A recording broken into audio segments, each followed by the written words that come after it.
Digital payment system एक ऐसा system है जो किसी भी डिजिटल ऑनलाइन ट्रांजैक्शन के लिए इलेक्ट्रॉनिक पेमेंट एक्सेप्ट करता है। डिजिटल पेमेंट आप debit card, credit card, net banking, mobile wallet या किसी भी दूसरे पेमेंट मेथड का यूज करके कर सकते हैं।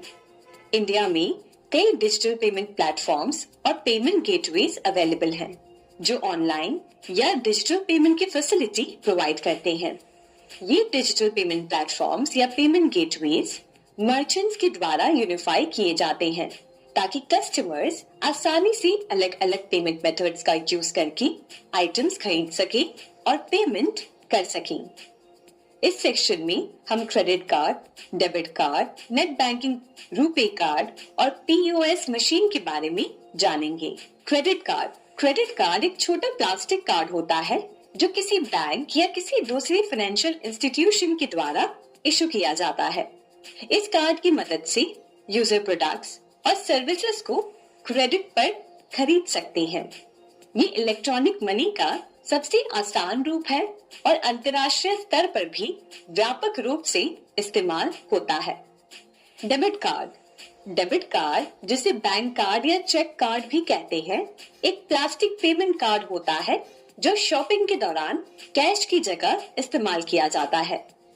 ये क्रेडिट कार्ड के समान होता है, लेकिन क्रेडिट कार्ड के विपरीत इसमें रकम सीधे आपके बैंक अकाउंट से डेबिट हो जाती है।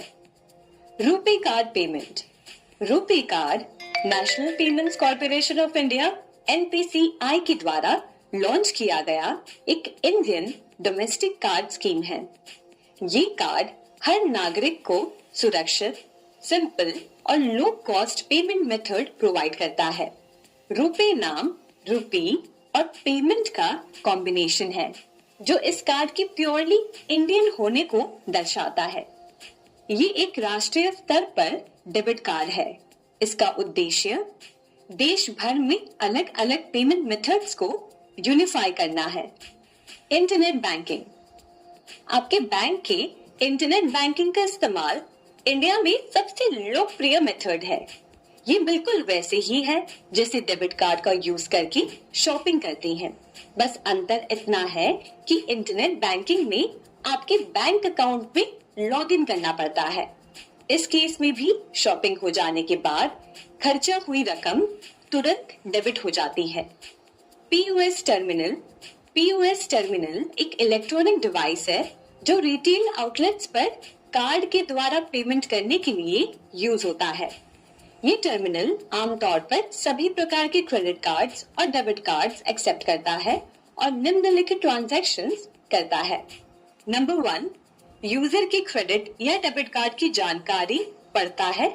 नंबर 2, देखता है कि यूजर के अकाउंट में पर्याप्त बैलेंस है या नहीं। नंबर 3, यूजर के अकाउंट से रिटेलर के अकाउंट में रकम ट्रांसफर करता है। नंबर 4, ट्रांजैक्शन को रिकॉर्ड करता है और रिसीट प्रिंट करता है। अब हम देखेंगे कि कैसे आप कोई भी ट्रांजैक्शन क्रेडिट कार्ड का यूज करके कर सकते हैं। तो अभी आप स्क्रीन पर देखेंगे मैं एक ई-कॉमर्स प्लेटफॉर्म पे हूँ और अब बारी है पेमेंट करने की। तो पेमेंट करने के लिए आप देखेंगे कई सारे ऑप्शंस होंगे, credit card, debit card, net banking या फिर यूपीआई एप्स। तो यहाँ पर हम देखते हैं कि कैसे हम क्रेडिट कार्ड से पेमेंट कर सकते हैं। हम जैसे क्रेडिट कार्ड से पेमेंट करना चाह रहे हैं तो हम सिलेक्ट करेंगे क्रेडिट और डेबिट कार्ड। सिलेक्ट करने के बाद हमें हमारी कार्ड डिटेल्स एंटर करनी है।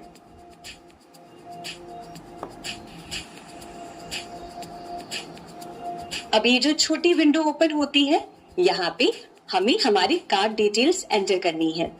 Card number, nickname, expiry date.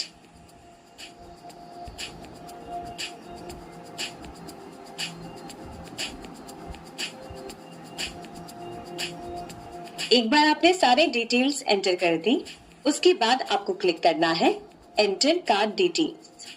अगले विंडो में हमें CVV नंबर एंटर करना है। CVV यानी कि कार्ड वेरिफिकेशन वैल्यू। ये कार्ड के पीछे 3 अंकों का एक वैल्यू होता है जिसे एंटर करने के बाद हम हमारे कार्ड को वेरीफाई कर सकते हैं। हमने हमारे कार्ड की डिटेल्स एंटर कर दी हैं।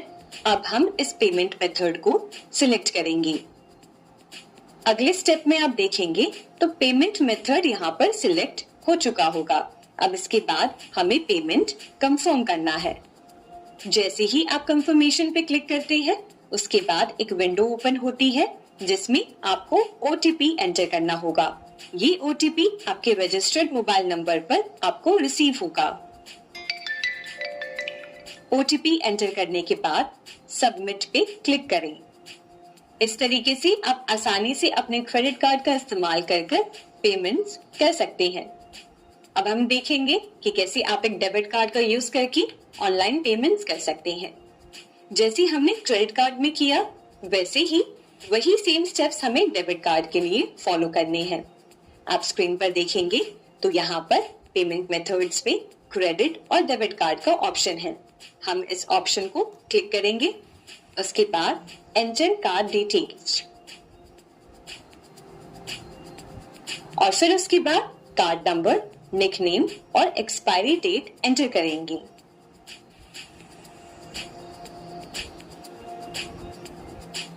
क्लिक करेंगे एंटर कार्ड डिटेल्स।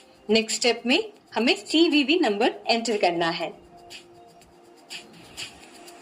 अब हम सिलेक्ट करेंगे use this payment method. Next step में हम ऑर्डर को कंफर्म करेंगे। ऑर्डर को कंफर्म करने के बाद बारी आती है ओटीपी एंटर करने की। ओटीपी एंटर करने के बाद हम कंफर्म पे क्लिक करेंगे और ऐसे आसानी से हम डेबिट कार्ड से पेमेंट कर सकते हैं। अब चलिए देखते हैं कि कैसे आप एक नेट बैंकिंग पेमेंट कर सकते हैं। उसके लिए हम स्क्रीन पर आ जाते हैं और जिस तरीके से हमने क्रेडिट और डेबिट कार्ड सिलेक्ट किया था, वैसे ही आप देखेंगे तो एक नेट बैंकिंग का ऑप्शन है। हम नेट बैंकिंग पे क्लिक करेंगे। क्लिक करने के बाद चूज एन ऑप्शन पे क्लिक करेंगे। अब यहाँ से हम हमारा बैंक सिलेक्ट करेंगे। सिलेक्ट करने के बाद हम क्लिक करेंगे यूज दिस पेमेंट मेथड। जैसे कि आप देख सकते हैं कि पेमेंट मेथड में नेट बैंकिंग सिलेक्ट हो गया है। अब हम हमारे ऑर्डर को कंफर्म करेंगे। अगले स्टेप में हम हमारे बैंक के पेज पर आ जाते हैं जिसमें हमें लॉगिन करना है। यूजर आईडी या मोबाइल नंबर के थ्रू हम लॉगिन कर सकते हैं।